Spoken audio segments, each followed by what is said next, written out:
we find our buddy Albert Breer, who just wrote quite a bit about the Commanders in his latest piece. If you haven't been following Albert's training camp tour and all of his content, you are missing out. He does a great job breaking down the NFL and writing a lot of the pieces now post Peter King that matters so much over at MMQB and SI.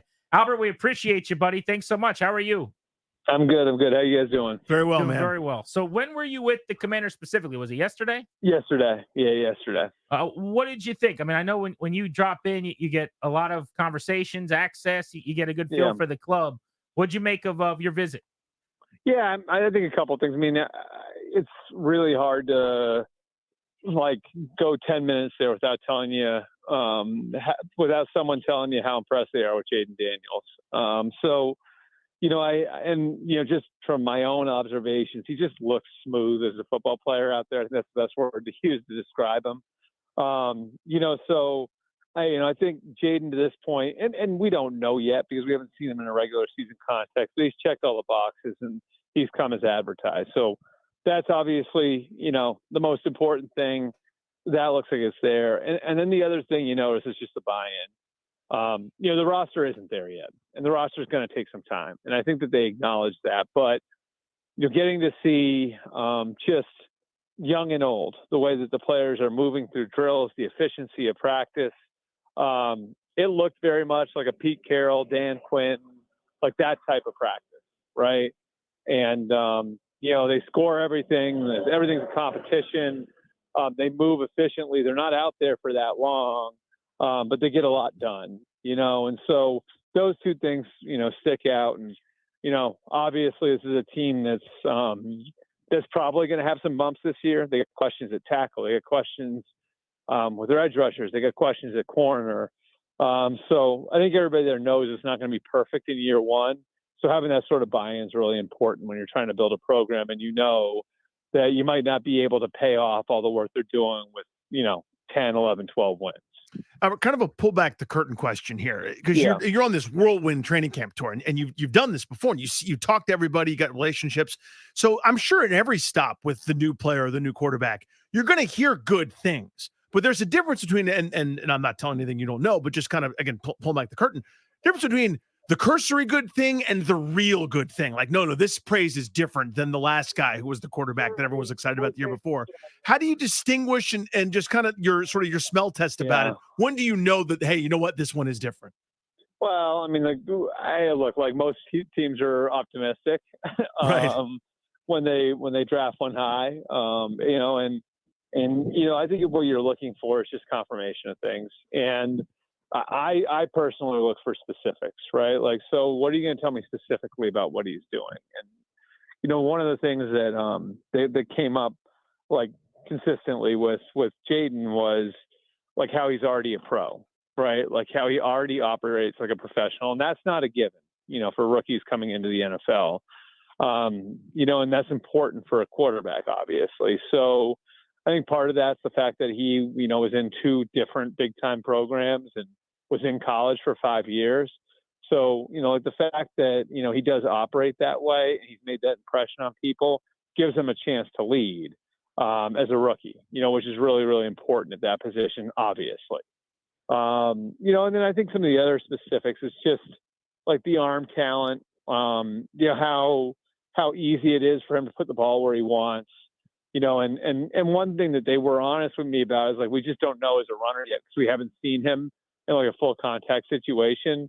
And they're going to have to, teach him. I'm sure you guys have seen like the Looney Tunes video, right, of him taking hits. Like he's going to have to learn to be more judicious with his body and taking chances with his body when he's running the ball out there. So there's some stuff that like they still, all right, like we know he can do it. Let's see what it looks like when it's out there.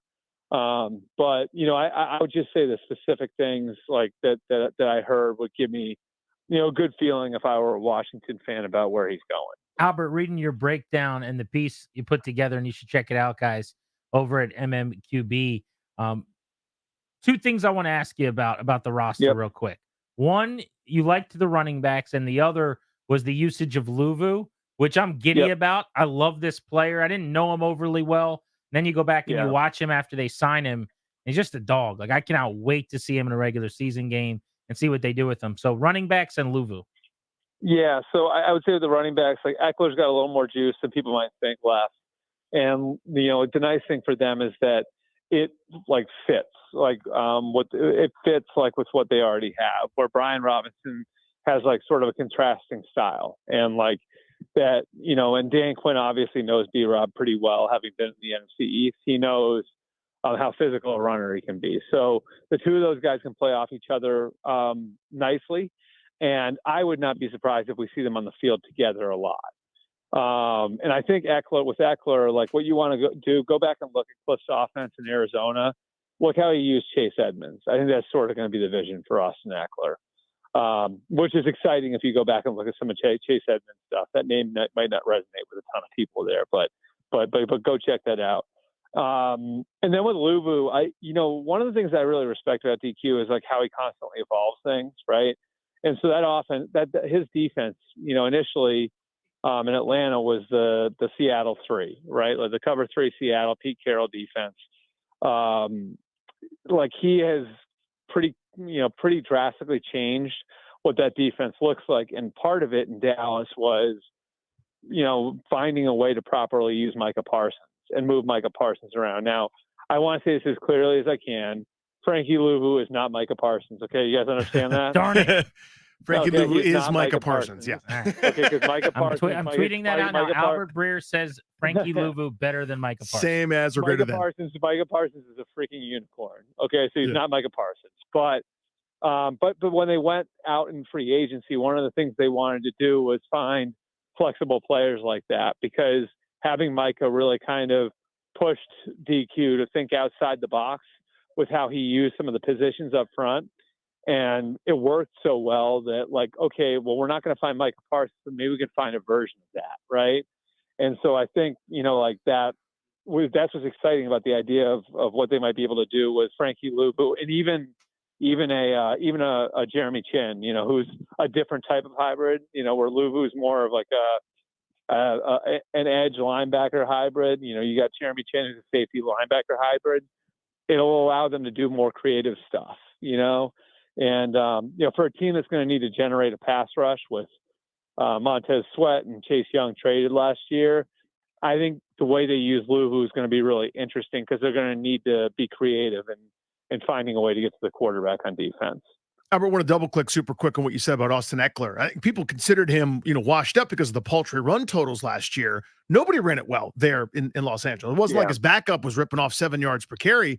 They had offensive line issues for sure. Yeah. So to me, they got to find there, especially with his pass catching acumen as a good friend of the young quarterback. Go into that. Right. And I think like if you look at it, like the types of running backs that generally last are the guys who can catch the ball really well. Right. Like, because that kind of can give you a second life as a runner.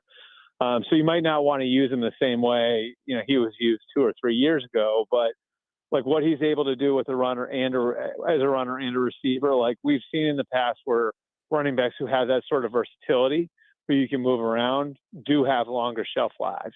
So, I think that's what's so interesting about it. And again, that's why I'm bringing up Chase Edmonds. If you look at the way that Cliff used Chase Edmonds in Arizona, there's some really cool stuff they did, and that's where you get the opportunity to put him on the field together with Brian Robinson, So yeah, I think Ekeler's the right kind of guy to begin with, and that's an important piece of it too in year one of any program, right? But